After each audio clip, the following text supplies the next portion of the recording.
Today on Owl Have You Know.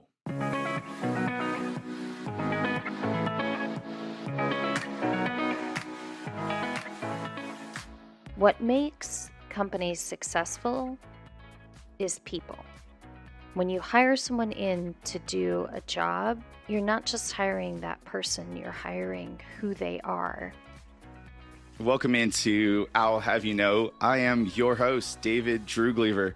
Thank you for joining today. And I have with us Pranika. And Pranika is a managing director of diversity, equity, and inclusion at Greystone, which is a commercial real estate firm. She focuses on diversity, inclusion, and learning/development work for many, many decades. She's a proud transplant in Houston, Texas from Chicago. So first and foremost, Pranika, welcome to the show. Thank you so much, David. I'm excited to be here. Likewise, absolutely. Offline, we had such a great question that you had brought up. And sometimes I ask, what are you passionate about? What gets you out of bed in the morning? But you had said, what causes you to not hit the snooze button, which is pretty awesome. So I'll throw that back at you, Pranika. What causes you to not hit the snooze button early in the morning? So I think what's been so exciting about doing leadership development and diversity and inclusion work is the aha moments that you can see that people have through learning and awareness and taking on a different perspective. And I find that challenging. People are complex when, you're trying to reach them and educate them. And I find that you have to be creative with that. You need to make sure that you can present well to them. And I get a lot of personal fulfillment from seeing people have those aha moments. And I think for doing this work almost 2 decades, that's really what allows me not to hit the snooze button. I still get so excited about it every single day. I love that. And that it always gets me excited when other people are excited about what they do. And that comes out in your voice. And so this is probably a good point to just ask, what brought you to this focus area, and why is this what you decided to focus your life on? Could you give us the harbor cruise to how you landed here? Yeah, sure. So I actually studied engineering in college in Chicago at Northwestern. And I was doing that for about 4.5, 5 years. And I was finding it hard not to hit the snooze button. I was also, in my early 20s, working on the restaurant scene in Chicago just for some excitement and extra money. And I met someone who had an HR and diversity and inclusion consulting firm. After volunteering to do some speaking panel work for him about women in engineering, I ended up going to work for that consulting company for more than a few years. And that was my first exposure to diversity and inclusion. I didn't know much about it. I found my voice there. I learned how to present in front of people. And I really learned about what that word diversity means and what is that feeling of inclusion. Oftentimes we think about diversity, which is really about representation, but we don't think about this deep need that humans have for belonging. And I think that has expanded in its definition. It's much more important to companies. But when people truly belong, they can do their best work, and their relationships are better, and the company culture is better. And so there's so much that you can strive for within that. And it's really neat to be able to see people completely be who they are. It's difficult to have companies that have a completely authentic and inclusive work environment. So there's always work to be done around that. But it's really exceptional work, and I find it fulfilling, and I find it challenging. I know this is a loaded topic, the topic of diversity, and it's been a focus area for so many leaders in business and beyond. You threw it out there, so I'm going to go ahead and ask the definition of diversity. What does that mean, and how should we think about that definition? So, the way that I think about diversity is representation. So, to have a diverse organization or to look at a diverse group of people means that you're having representation from a wide variety of, you know, the first level of diversity is mostly things that can be seen. So, whether it's race, gender, um, ethnicity, age, sexual orientation, ability, disability. It's those types of things. Inclusion is it's the fact of being included. We often hear this phrase of having a seat at the table, but I also think it's about having a voice and a voice that is actually heard. And then belonging is the outcome of that inclusion. So when we feel like we belong, we feel like we can be our true selves in whatever atmosphere or environment that is. And I think that those three really go together. I call it DIBS for short. I did not coin that term. I read it in a Harvard Business Review article a few years ago. Pat Wadors used to be the Chief Human Resources Officer at LinkedIn. She's now at Procore. And she said, if you recall back to when you would call dibs on the front seat of the car, it's such a powerful force to say, "Hey, I got the front seat. I'm calling dibs." A And it's shotgun. this, Yeah. yeah, it's the same way when you think about belonging with diversity and inclusion as well. So when we have inclusion along with diversity comes true belonging, and that force is so powerful um, that it does cast a positive shadow on whatever environment that you're in. Hmm. Thank you for that cogent reply and the acronym. I that resounds with me because growing up, to your point, hey, I got dibs. I call that shotgun. It's just naturally Yeah. in my DNA. So this is really interesting. This combination of the three: diversity, inclusion, belonging. I want to ask the question because as I work with business leaders, you understand how a lot of leaders think. I think that more and more folks, of course, are embracing diversity. I think that is, and correct me if I'm wrong, I'm going to play the obtuse role here.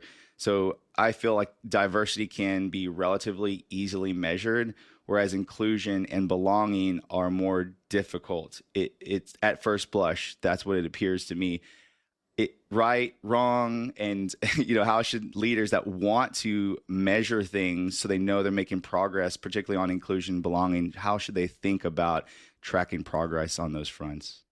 Yeah, so I think that diversity is pretty easily measured. But when you get to inclusion, I think a lot of that is influenced and impacted by the leadership, whoever's leading that team, or if you look at an organization, how that inclusion cascades down. A lot of that about it is asking questions instead of just telling. So, asking how people work best, asking, what kind of communication works for them, asking their opinion on things, delegating to them. It's things that I think go along with um, leadership skills. In terms of metrics, there are always surveys that you can do asking employees questions, but in the everyday, and I think inclusion happens in the everyday, it's really about two-way communication. What communication is the speaker giving to the listener? How is the listener receiving it? And how are they responding back to the speaker? And if you think about it from a team perspective or a leadership and employee perspective, there has to be active listening. We all grow up with this database, so to speak, which is really our brain. So, whether it's the geography where you grew up, how you grew up, who influenced you, whether it's parents, grandparents, extended family, clergy, teachers, friends, where you were educated, we are opened up to diversity and inclusion and different experiences by however we experienced life. And that's the perspective and awareness that we take. And that grows when we allow our database to grow and allow other information to come in. As we're going in the work world, a lot about it is achievement and what can we achieve or accomplish. And I think when you are an individual contributor, you focus on that. As a leader, you can't just focus on that. So, to get the best out of someone, you have to really be able to actively listen as well. And I think so much of that is involved in inclusion work. Speaking of leaders, and as I review your backgrounds, and you've been in people management as well, correct? Yes. Okay. Do you have examples of what you just described, where you helped the folks that you're leading to bring that greater awareness, as you're saying, to the DIBS, to the diversity, inclusion, and belonging? Would you like to share a story around that front? Sure. So I used to give, like 6 to 8 hour trainings for leaders in this subject. But when you truly try and lead that, and also try and have that integrated within an organization, there's so much that's involved with it. I'll give examples of, my own personal team and extended HR work. But I think what really made an impact in my previous organization and even now is that we involved that type of learning and education in leadership development in the leadership programs that we're doing. So, to be an inclusive leader, you really need to be able to experience that from a development standpoint. So, in our leadership programs, we actually put those sessions in. And I think that that also lent importance to the fact of this is necessary for your success as a leader. I will say that in doing this, I've also learned a lot about myself. You always have to be a student of leadership every day. I think I've learned a lot about my own personal styles of leadership and what my uh, strengths and opportunities for learning are. And so I think that what I've really needed to focus on was listening as well. I wouldn't say that I'm a very patient person or an avid listener. So for me personally, with my team, it was how do I include folks that are introverted but may have amazing ideas?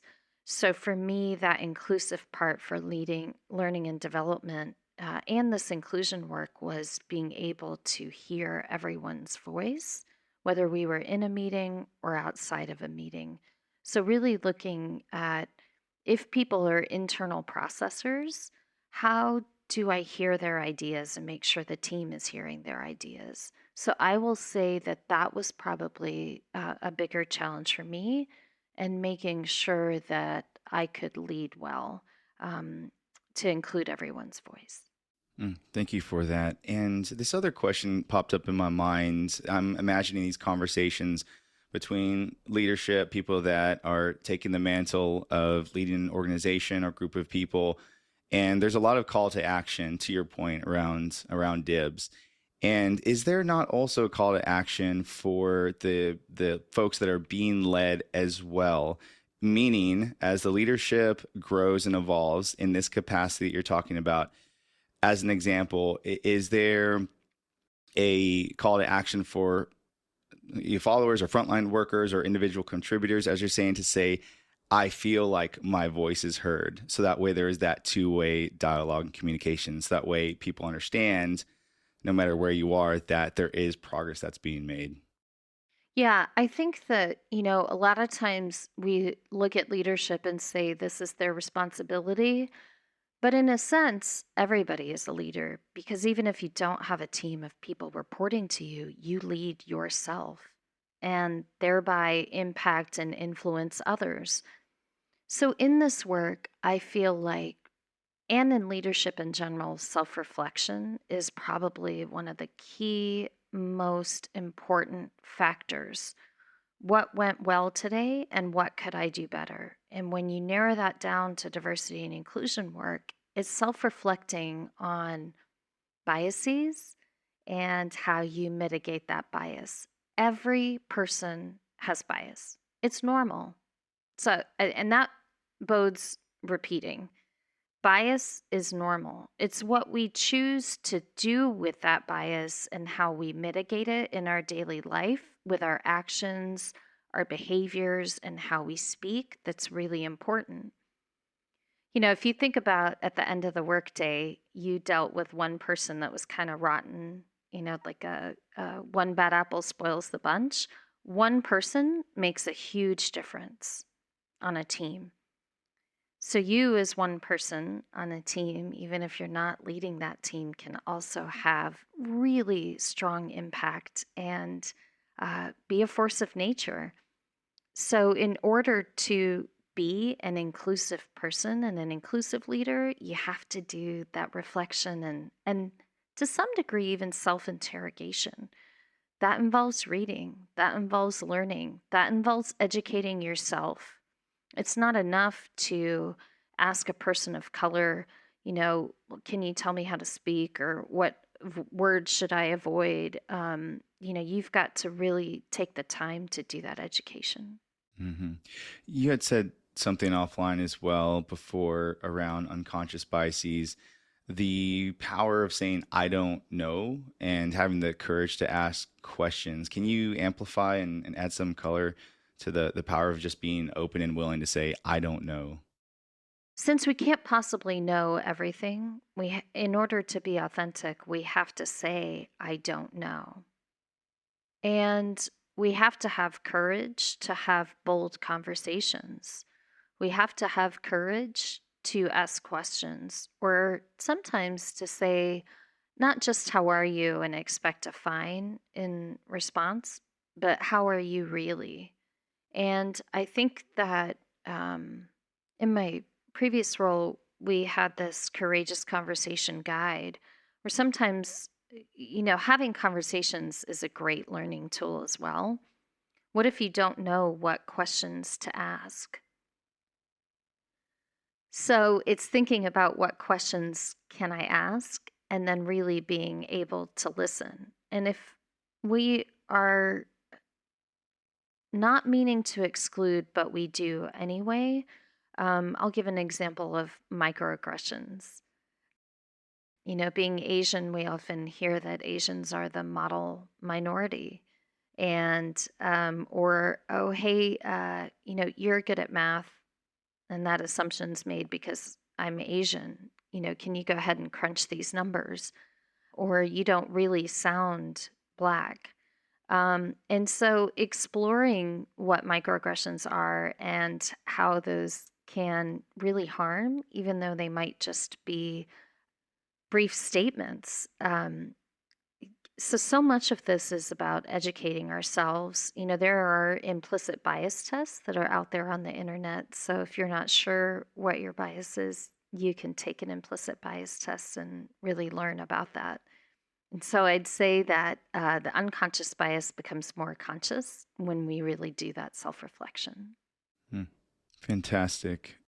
I want to also unpack another question that we spoke offline, and I think this is the elephant in the room when it comes to doing this type of work, and especially for people that are business leaders or looking out after their P&L, and the question of what's in it for me.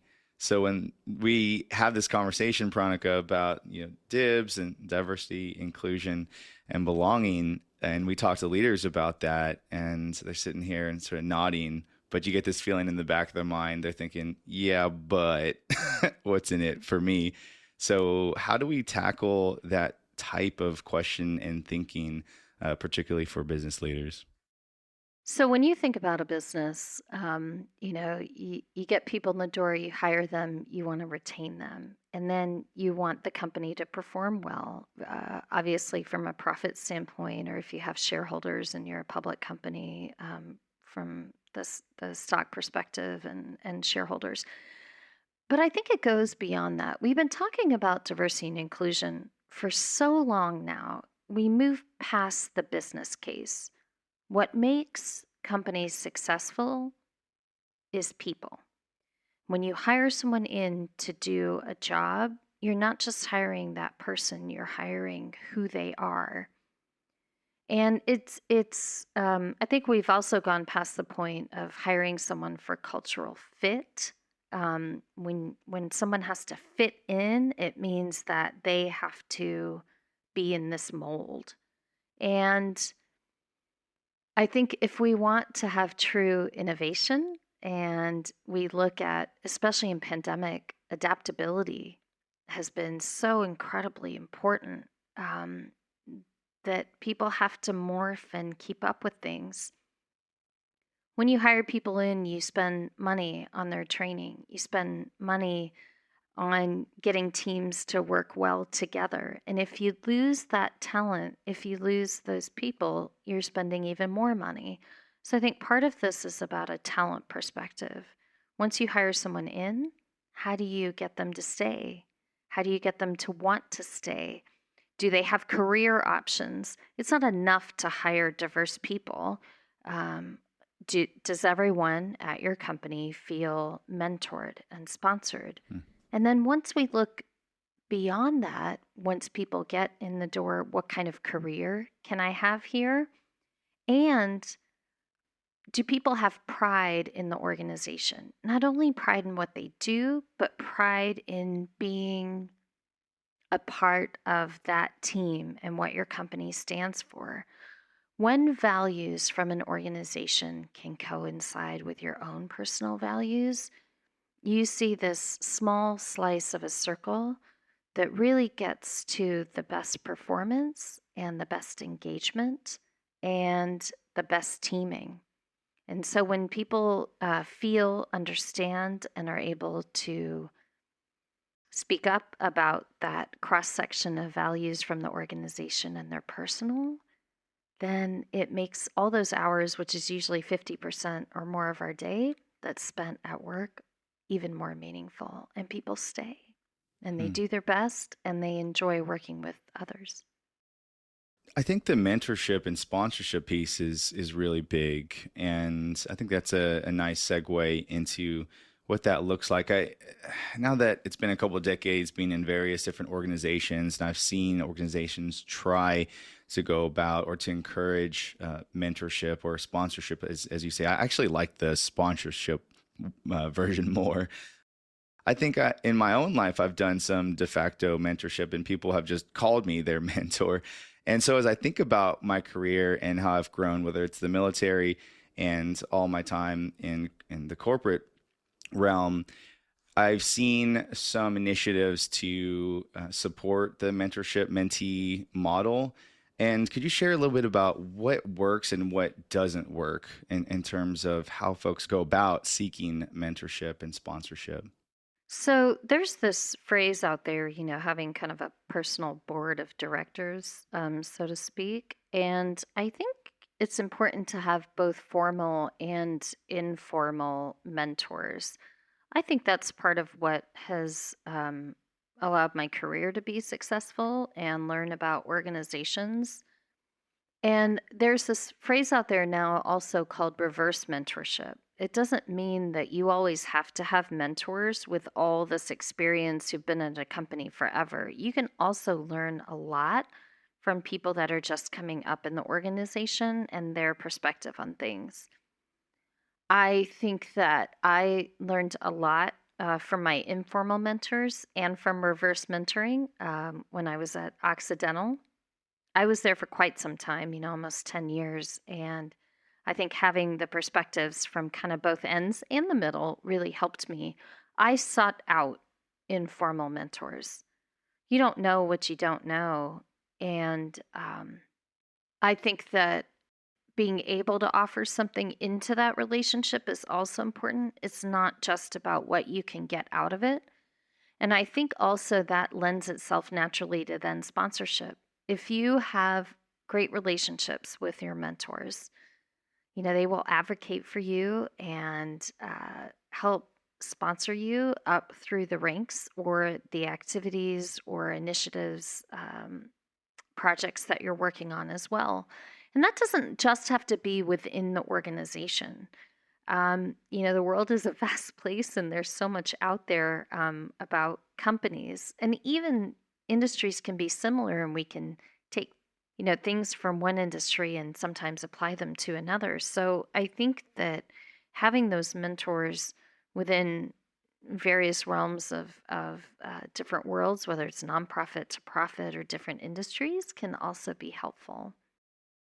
Maybe one or two more topics here, and going back to what we have in common, all of us that come on, or most of us at least, in terms of our education and going back. And I missed calling out that you're a class of 2004 of Yes. Rice Business. And so as you reflect upon this time, and I'll let you run amok with this next question. When you look at what you learned in business school, and what are some of those pearls of wisdom that you have carried forward with you or wish that you had been able to carry forward with you? So I think the best things I learned from business school was, being able to team with a variety of people. The beauty and challenge of both of this is, we don't think alike.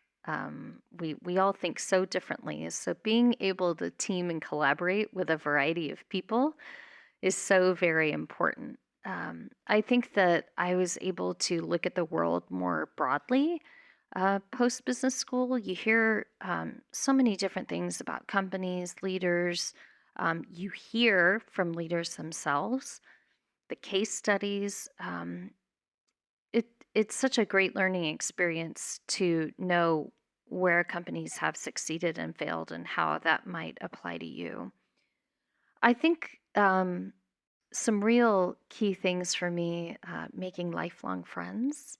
I did the full time program, so you spend a lot of time with those folks, and I have some key people that we'll never lose from our life. I think it's also being able to refocus yourself. So much of my life pre business school, I think, was just focused on thinking one way. And I was able to see what else I was good at and also refocus myself in terms of what I wanted to do as well. And the last thing I think is, being able to present better, to work on my listening, self confidence, and also this network of people that you just know across Houston, and for those that left this area, actually across the world. It's a really neat group of people. So those are the things I think I love the best. Yeah, when I think about the various teams and organizations I've been a part of, the people I met in business school are the ones I've stayed closest to and have still the highest levels of engagement. And so we're simpatico in that regard. So Pranika, this has been fantastic. And again, I know we tried to tackle and did tackle a lot of large topics and very nuanced. And so, thank you for bringing your skills and expertise and awareness and listening to the table. We talked about a couple of things that could be a call to action for folks listening, practicing and improving listening skills, implicit bias tests that are available out there, and seeking and giving mentorship and sponsorship are the ones that popped out to me in terms of potential takeaways for folks listening. So, but I'll pass the concho back to you in terms of any call to action for folks listening for either the Rice Business alumni, community, students, and beyond. What would you like to see people take away or take action on after this conversation? So I think that the network of people that you meet in business school is amazing. And when you go out into the work world, even in your community, those connections are so important. And those connections can ripple from work into your home, into your community. So I think the call to action is looking at how you create connections. And if you look at your circle of friends or relationships, how do you bring more diversity and perspective into that? So, to really create connections, sometimes you have to be intentional about it. And I think that one call to action is how can we create connections with people that we may not have created previously? Um, And to really get to know people, you have to have a conversation. It's normal for people to judge a book by its cover, but when we truly create connections with people, those ripples out into our home and our community can have such a positive influence. So think about who you're creating connections with and how that can amplify voices and give you a different perspective. Fantastic. And one more bonus question before we adjourn and drop the mic. So what's next for you? What's on the horizon? And you don't have to give out all the secrets, but I feel like you're someone who is a big thinker and always is plotting out the next 3, 4, 5 moves. So what exciting things are on the horizon for you, Pranika? Well, I've only been in the real estate industry for about 7 weeks now. Have been settling into Greystone. So part of my next moves are really sinking myself into the real estate industry and getting to know that industry. Speaking of connections, it's been really top of mind and very cool to meet the people of Greystone. My next thing, also giving back to Rice. So I was able to speak on a panel last year, but not only just the panels, but kind of giving back in terms of mentorship. So getting back involved with Rice is something key as well. And then I look forward to post-pandemic traveling again. So, when we have those different experiences, there's such, I think it opens up our minds and perspective again. I do enjoy travel, and I really look forward to being able to do that. I think one thing is during pandemic, I've really gotten to explore Texas and Oklahoma just by driving. So have been to places that I hadn't been before, and that's also been really neat. So I look forward to continuing to explore the U.S. And do some road trips, but I also look forward to being able to travel again post-pandemic. Thank you so much. This was an absolute pleasure. I really appreciate you coming on I'll Have You Know, and folks listening in. I hope to talk to you soon. Don't be a stranger. And remember, to folks listening, call dibs. We're out. Thanks. This has been I'll Have You Know. Thanks for listening. You can find links and more information about our guests, hosts, and announcements on our website, business.rice.edu. Please subscribe to this podcast wherever you find your favorite podcasts, and leave us a comment while you're at it and let us know what you think. I'll Have You Know is a production of Rice Business and is sponsored by the Rice Business Alumni Board. The hosts of I'll Have You Know are myself, Christine Dobbin, and David Droogleever.